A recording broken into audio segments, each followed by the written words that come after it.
বাল্য বিবাহ বন্ধ করল পুলিশ। রাতের অন্ধকারে বাল্য বিবাহের চেষ্টা রুখে দিল মুর্শিদাবাদ জেলার সাগরপাড়া থানার পুলিশ।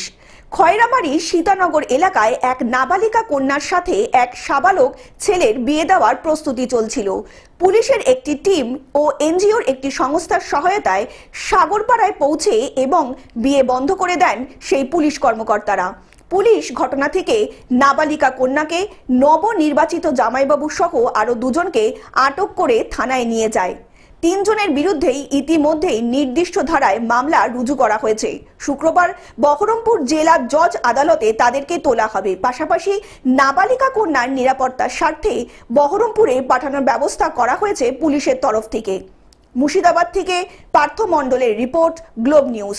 এখন থেকে গ্লোব টিভি দেখুন আপনার স্মার্টফোনেও। গুগল প্লে স্টোর অথবা অ্যাপল স্টোর থেকে ডাউনলোড করুন গ্লোব টিভি লাইভ অ্যাপ। এছাড়া জিও টিভি অ্যাপ থেকে দেখুন গ্লোব টিভি লাইভ।